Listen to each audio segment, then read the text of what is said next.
E il giorno dopo si gode ancora. Il giorno dopo si gode ancora, ma con delle limitazioni. Con delle limitazioni. Innanzitutto, bella a tutti, raga. Qui è Miro ed eccoci qua. In questo nuovo video. Si gode, è vero, perché si gode ancora. La vittoria è stata roboante, perlomeno per il risultato. Però vorrei affrontarla in una maniera un po' più tattica, diciamo, perché non si può dire nulla a quello che è stato il risultato. È stato un risultato che ci è piaciuto, è stato un risultato anche abbastanza importante perché comunque 4 gol non venivano fatti dalla partita col Frosinone o comunque il reparto offensivo del Cagliari quest'anno quasi mai si è reso protagonista di 4 possibili gol, quindi farne comunque 4 è tanta roba, specialmente se calcoliamo anche chi ha poi segnato questi gol, tranne per uno che è Gaetano e vabbè, non penso ci sia nulla da aggiungere su Gaetano. Io come sempre mi apro e gli appunti che mi sono scritto sulla partita e vabbè, il primo commento è, è quello che ho detto poi anche nel video, ovvero la Padula si è dribblato pure Liverani. La Padula ha fatto qualcosa di eccezionale, ma onore al merito va dato a Zappa che ha fatto un lancio fantastico. Lì, lì c'è stato il giusto binomio, perché la Padula si è trovato Zappa che lanciava il pallone e lui era nell'ultimo centimetro disponibile per non essere in fuorigioco. Quindi proprio una combinazione astrale di eventi che ha permesso poi di scavalcare tra virgolette Ochoa, dribblare Manolas, rischiare di cadere ma nonostante tutto insaccare la palla in porta. Apoteosi. E sono contentissimo per Gianluca che poi tra l'altro sul 2-0 io già avevo in mente il titolo perché dico metto la rivincita di Gianluca perché Gaetano e la Padula avevano segnato i primi due gol e invece poi ci ha pensato Eldor a, tra virgolette, rovinare tutto questo. Comunque, un gol bellissimo, nato da un lancio fantastico dove la Padula era posizionato non bene di più ed è riuscito a sfruttare al massimo il, il lancio fatto da Zappa. Stessa cosa potrei dire per il gol annullato da Gaetano. Anche lì il fuorigioco era nettissimo, si vedeva a occhio nudo, però comunque la realizzazione era pregevole perché mi è piaciuto come da lì, nonostante se non mi sbaglio abbia tirato di interno, si è riuscito a metterci talmente tanta potenza da piegare le mani ad Ochoa. Ma devo fare comunque un appunto perché Ochoa mi ha deluso perlomeno in questa partita. Io non seguo la Salernitana, però io me lo ricordavo un portiere molto più bravo, più sicuro, più consolidato. Invece si è fatto buggerare tranquillamente in questa partita e a me sta benissimo, sia chiaro. Però a livello di ricordo che io avevo, me lo ricordavo sinceramente molto più forte. Probabilmente accusa il colpo del momento della Salernitana, ma ce ne frega cazzi. Cioè, alla fine va benissimo così, non è che se lamentiamo. Anzi, anzi. A Gaetano gli viene annullato un gol, ma nulla gli toglie la possibilità di farne un altro. E quindi lui giustamente che fa? Ne fa un altro. Anche questo bellissimo.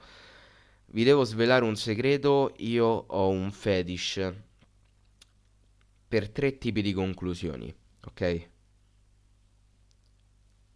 Tipo, se io devo andare a vedere una compilation dei gol più belli, oltre a quelli in dribbling e rovesciata che io do per scontato, ci sono tre tipi di conclusioni che a me fanno impazzire. I tiri da fuori, i tiri al volo, quindi quando la palla non tocca terra e tirano al volo, e i tiri a giro. Infatti io sono sempre stato un grande fan di Insigne perché mi piace proprio come tira. E vedere un giocatore che per carità il nostro secondo gol non è che fosse tutto sto tiro a giro, ma avere quella qualità a me sinceramente fa impazzire. Ed è per questo che quando Viola la maggior parte delle volte segna io me lo godo appieno, perché fa dei tiri eccezionali. E Gaetano, secondo me, ha questa grandissima potenzialità, perché comunque quando è al Napoli è stato sotto la chioccia di Insigne, perché per zona di campo in cui gioca e per abilità con la palla si vede che effettivamente Insigne gli ha insegnato qualcosa, quindi veramente tanta tanta roba Gaetano. Io spero che il Cagliari faccia uno sforzo economico per tenere sia lui che Oristanio. Me lo auguro vivamente, perché darli ad altri sarebbe un crimine. Con tutto che sono in prestito, ci chiederanno cifre improponibili, ma io mi faccio i buffi e li vado a comprare tutti e due. Tutti e due. Perché non... sono eccezionali. Eccezionali. Poi ho segnato Yankto estremamente impreciso. Adesso non ricordo il motivo per cui l'ho... Ah, sì, per il tiro sotto porta. Sbagliato perché poi comunque era viziato da una posizione di fuorigioco, non mi ricordo di chi, scusate, ma devo pulire gli occhiali perché sono lerci. Da una posizione fuorigioco, non mi ricordo di chi, e lì sotto porta Yankto è stato... non è un brutto gesto, sto pulendo gli occhiali. È stato estremamente impreciso perché con la palla davanti alla porta doveva solo insaccare ed è riuscito a mandarla fuori. Quindi sembra quasi svanito l'effetto galvanizzante che ha avuto il gol a Empoli. Io mi auguro che non sia così. Però mi ha dato questa sensazione fin da inizio campionato Yankto di essere molto incostante. E non va bene, non va bene, perché una delle cose di cui abbiamo bisogno, oltre che dei risultati, è della costanza. In primis di prestazione, perché poi quella di risultato, secondo me, è una diretta conseguenza della prima. E Yankto, devo dire la verità, ieri non mi è piaciuto. Yankto a me ieri non è piaciuto. E infatti poi ho scritto De Iola serve bene Yankto, continua ad essere estremamente impacciato con il pallone. Purtroppo è vero, purtroppo è vero. E su De Iola non so se l'ho scritto. Sì, male sui cambigiocchi, molto spesso imprecisi e con i giocatori che non si seguono. Eh, Ieri sui cambi gioco siamo stati imbarazzanti. Se non mi sbaglio ce n'è stato uno fatto da Macumbu che doveva servire la Padula, che non so per quale assurdo motivo si ritrovava sulla fascia sinistra. Macumbu stava qui, la Padula stava qui, quindi Macumbu avrebbe dovuto servire la palla per la Padula, anzi facciamo così, di qua. E non si sa perché Macumbu la palla gliela serve qua. E la Padula quindi deve fare questo movimento per andare a prendere il pallone, cosa che ovviamente non riesce a fare. Ma anche De Jong ha sbagliato parecchi cambi fascia, cambi di gioco. De Jong ieri pure a livello di passaggio male. Continua a fare male. Eh, Secondo me sarebbe ora di far ritornare in campo Sulemana. Non so se sia in grado, ma mi pare fosse rientrato. Magari non vogliamo rischiare Sulemana, ok, ma Prati? Lasciamo Macumbu a fare il regista, perché tanto sicuramente ha le doti fisiche per fare la mezzala e non il regista. È una mezzala e non un regista, ma comunque con la palla ai piedi sa giocare, quindi preferirei rischiarmi magari un Macumbu regista e Prati mezzala e togliere De Iola, perché in questo momento è brutto da dire, perché io veramente gli voglio un bene dell'anima a sto ragazzo, ma avercelo in campo è più rischioso di avercelo in panchina. Quindi facciamo ritornare a giocare o Sulemana o Prati. Poi che altro volevo dire? Non mi ricordo. Perfetto. Poi ho scritto molto male sui cambi gioco. Ok. Arriviamo alla questione dei gol. Poi parlerò di Shomuro dopo, ovviamente. Sui gol, io penso che più che di errori si possa parlare di disattenzioni. molto spesso le disattenzioni sono errori, sì, però per come ho visto il Cagliari, io penso che queste due disattenzioni erano solo e soltanto dovute al vantaggio. O meglio, il Cagliari ha erroneamente, perché tu la partita non l'hai mai chiusa, però ha erroneamente pensato di aver finito la partita sul 3-0 e quindi ha incominciato a lasciar giocare loro, stare più tranquilli, allentare un po' la pressione, fare in modo che la Salernitana avesse il pallino del gioco e quindi lasciar giocare loro e noi andare lì tranquilli perché tanto avevamo un vantaggio co- cospicuo, ecco. Niente di più sbagliato, perché loro in 2 minuti hanno fatto 2 gol. Il primo, secondo me, è colpa di Mina, una grave disattenzione di Mina che non ha marcato bene Castanos, che tranquillamente è andato ad insaccare. Forse complice anche un po' Scuffè secondo me sul primo gol, ma è chiaro che non è che sia lui il, il colpevole principale. Lì è stato un errore di Mina, che comunque anche oggi ha fatto un'ottima prestazione e ha incominciato anche a farsi vedere sui calci d'angolo, a colpire di testa, e questa cosa mi piace. Lì non ha coperto bene, Castanos si è liberato, ha tirato ed ha insaccato 3-1. Sul 3-2 invece c'è una disattenzione che secondo me è gravissima e io mi incazzo da morire perché la colpa non è di un giocatore solo, ma è di un concetto sbagliato e di tre giocatori. Uno è Yankto, uno è De Jong e uno è La Padula. Perché loro hanno fatto il 3-1, ok? Quindi tu dovresti incominciare a capire che magari lasciare il pallino del gioco a loro non è l'idea migliore, ok? Quindi col fatto che loro stanno sul 3-1 e sicuramente quel calcio d'angolo lo vorranno sfruttare per fare il 3-2, tu cazzo mi devi rispettare le basi del calcio. Su un calcio piazzato, specialmente su un calcio d'angolo, mi vuoi lasciare un uomo sul primo palo per coprirlo? Perché mi hai lasciato libero il primo palo? Poi quella zona, perché poi il Cagliari ovviamente lì ha fatto una marcatura, zona che è stata totalmente inefficace, perché poi Maggiore si è trovato lì liberissimo di testa, in mezzo a tre, c'erano Yankto, La Padula e De Jong. Nessuno è stato in grado di coprire il primo palo, nessuno è stato in grado di marcare Maggiore, nessuno ha fatto niente. E Maggiore si è ritrovato lì la palla di testa ed ovviamente Scuffè, non avendo nessuno sul primo palo, non ha potuto far nient'altro se non togliere il pallone dalla rete. E quella è una disattenzione grave. C'è stato un blackout che secondo me è in toto, veramente in toto, dovuto al fatto che il Cagliari in quel momento di partita si ritrovava in vantaggio di 3 gol. Ma dobbiamo capire che sul 3 gol, cioè se noi facciamo 3 gol, non è che l'arbitro fischia alla fine perché noi abbiamo fatto 3 gol. La partita continua e come continua con noi, continua pure per l'altri. Non è che se noi ci addormentiamo poi va a finire 3-0 o non ci rimontano mai. Lo dovremmo sapere noi in primis che quest'anno di rimonte un po' ne abbiamo fatte. Quindi, concentrazione. Io voglio un Cagliari che rimanga concentrato anche al risultato quasi ottenuto.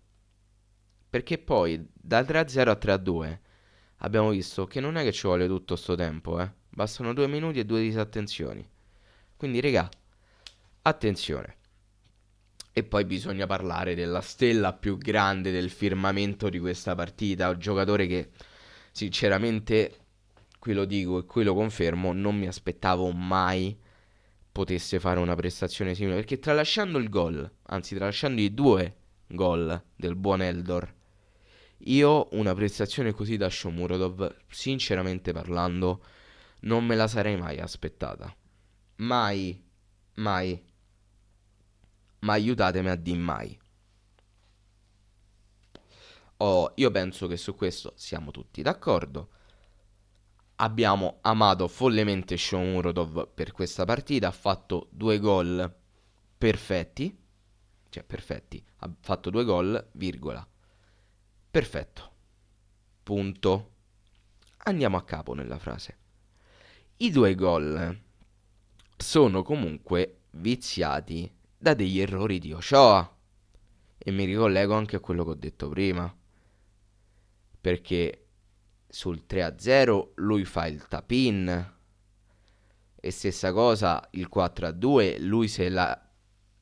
C'è avuto Bucio di culo che Manolas gli ha spazzato la palla in faccia, o Manolas o Fazio, gli ha spazzato la palla in faccia e lui è potuto andare da solo in contropiede. Ma anche lì poi il tiro a pallonetto, o il tiro a giro, adesso non mi ricordo che era, comunque l'aveva sbagliato all'inizio, poi è riuscito comunque a insaccarla.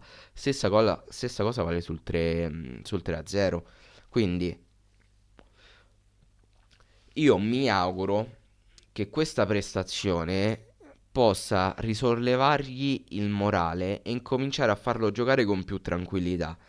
Ma da qui a dire affidiamo le redini dell'attacco a Shomurodov o da qui a dire abbiamo ritrovato un attaccante, no ragazzi, no, perché sono contentissimo per lui, ma innanzitutto per farmi cambiare idea, perlomeno a me ci vuole costanza nelle prestazioni.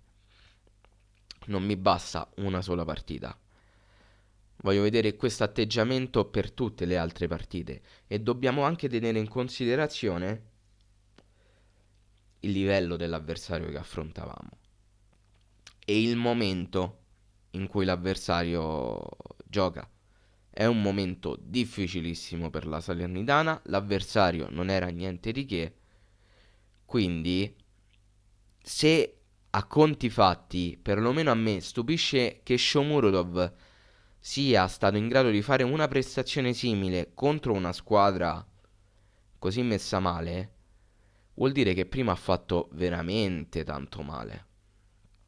Quindi attenzione ragazzi ad elogiarlo, attenzione a creare false aspettative su di lui, rimaniamo con i piedi per terra. Ricordiamoci lo Shomurodov che abbiamo visto prima di questi due gol, perché da qui davanti non è che ci abbiamo Cristiano Ronaldo là davanti, abbiamo bisogno di continuità di prestazione e Eldor deve dimostrare questo. Poi se lo dimostrerà da qui fino a fine campionato, io sarò la persona più felice del mondo, mi metterò la museruola, farò mea culpa, tutto quello che vi pare. Però abbiamo bisogno di vedere quello prima. Non possiamo elogiarlo soltanto per questi due gol che sì li ha fatti, ma io vi invito di nuovo come li ha fatti, perché in realtà tutti e due i tiri erano stati parati. Poi uno ci ha messo lo zampino Ochoa, nell'altro ci ha messo lo zampino Fazio. Voglio soltanto cercare di rimanere coi piedi per terra. Non voglio essere per quello che... sì, voglio anche un po' smorzare l'entusiasmo perché comunque la prossima partita sarà tosta. Però bisogna anche analizzare, secondo me, queste cose, che sono importanti. Sono decisamente importanti. Per il resto, Scuffè, solita partita superlativa, ha fatto delle parate eccezionali. Scuffè penso sia in questo momento, insieme a Mina e Gaetano, l'elemento imprescindibile di questo Cagliari. Cioè, loro tre devono stare in campo. Punto. Non esiste. Mina, altra buona prestazione. Non mi è piaciuta la disattenzione sul primo gol, però gliela posso concedere. Zappa, devo essere sincero, non mi è dispiaciuto per niente. Ha fatto una buona partita. Io non capisco, continuo a non capire sto ragazzo. Perché si vede in alcune partite che comunque può fare bene, però la maggior parte delle volte non lo fa e non riesco a capire il motivo. Buono anche Nandez, a cui dobbiamo il contropiede per il gol di Gaetano. Gli ha servito un pallone perfetto, un pallone veramente al bacio, veramente tanta tanta roba. Poi Magumbu, una prestazione che ritengo sufficiente, ma che comunque ha visto commettere alcuni errori che non mi sono piaciuti più di tanto, tra cui per esempio il cambio gioco. Augello ha fornito a Eldor l'assist per il primo gol, se non mi sbaglio, o per primo o per secondo. No, mi sa che era per il primo. Anche Augello comunque la prestazione molto molto buona. De Iola penso sia stato secondo me uno dei peggiori in campo per come è andata la partita. Mi dispiace, mi dispiace dirlo, però secondo me è così.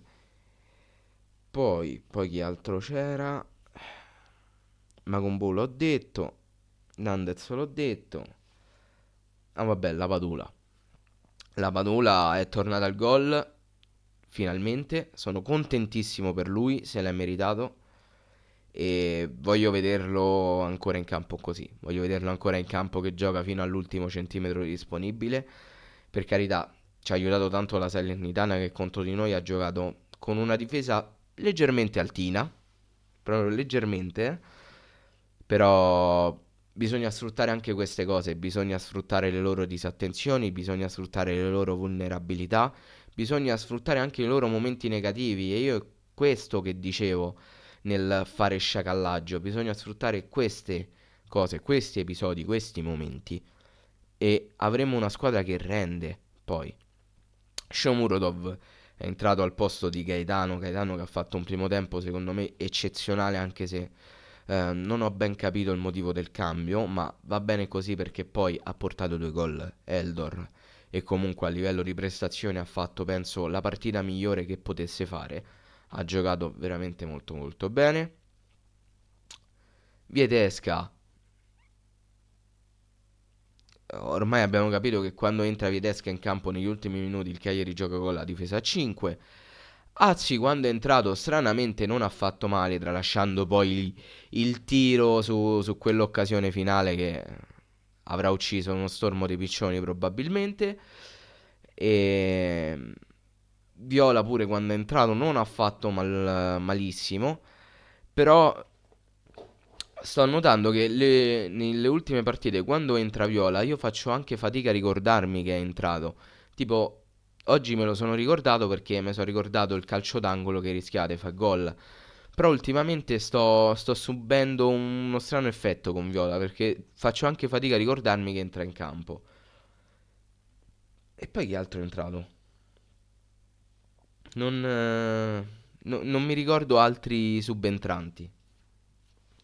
Fatemi andare a vedere perché se non me li ricordo c'è un problema di base. Perché vuol dire o che non hanno fatto tantissimo o che la mia memoria fa cagare. E io punterei più sulla memoria che fa cagare. Ah, Oristagno. Oristagno, cazzo. No, Oristagno quando è entrato bene. È entrato bene, ha fatto anche un dribbling per niente male.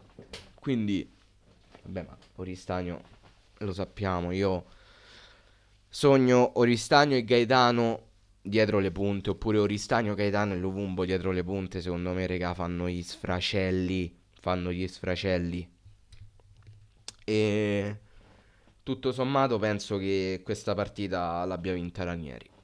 Con i cambi, gliene abbiamo dette tante con i cambi, me incluso, però penso che oggi alziamo le mani perché la partita secondo me è stata gestita in maniera perfetta.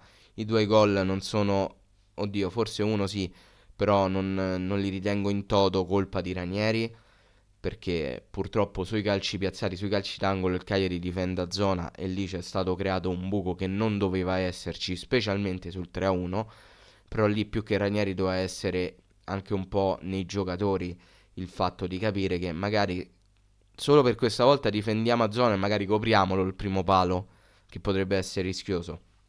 Spero che questa funga da lezione per le prossime volte. E niente, io direi che dopo 24 minuti di analisi questo è tutto. Fatemi sapere voi qua sotto nei commenti cosa ne pensate. E detto questo, regà, noi ci becchiamo in un prossimo video. Bella!